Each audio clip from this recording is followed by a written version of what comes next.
The outing of the deep state's corruption in Washington, D.C. never seems to end. There's so much of it. As more and more documents are released, the more the American people can see how the government, particularly in Washington, D.C., was used against President Trump viciously and corruptly in cabals and conspiracy.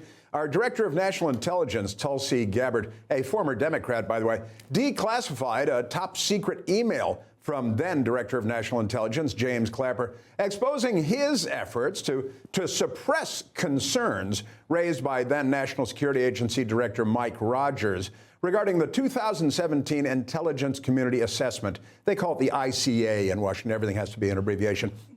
That said, that President Obama ordered that intelligence community assessment. National Security Agency Director Mike Rogers emailed Clapper, right, James Clapper, as a tangled web. Then FBI Director James Comey was included too, and then CIA Director John Penitentiary Face Brennan, who voted for the Communist Party candidate for President of the United States, expressing his concerns and writing in the email, I wanted to reach out to you directly to let you know of some concerns I have with what I'm hearing from my folks. He calls them his folks.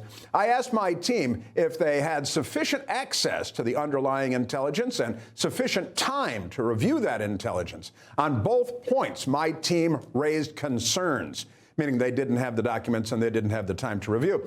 Continuing, he wrote, I know that you agree that this is something we need to be 100% comfortable with before we present it to the president. We need a process that allows us all to be comfortable, and I'm concerned we're not there yet. And Clapper responded, lickety-split he did, to this email, and he wrote, it is essential that we be on the same page, and we're all supportive of the report in the highest tradition of that's our story and we're sticking to it. That sounds like we're getting into the area of lies here. More time is not negotiable. That means no more time for you. You're not going to get what you're asking for.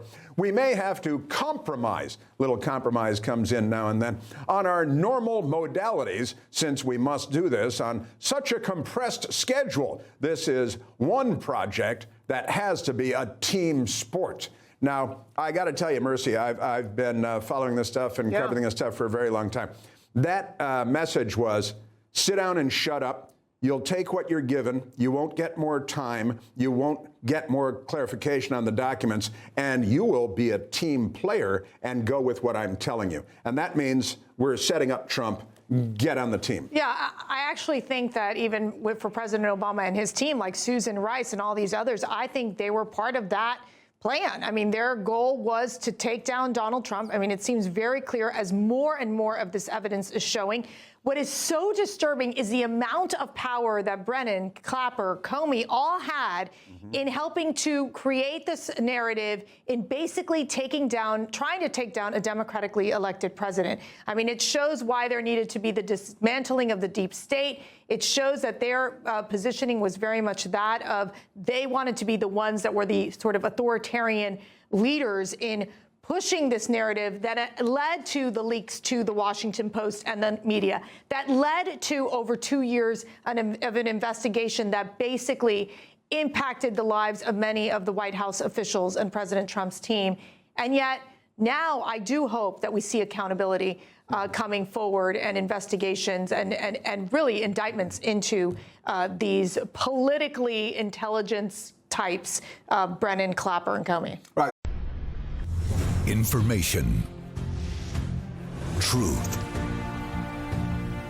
is freedom. Is Newsmax. It's real news for real people.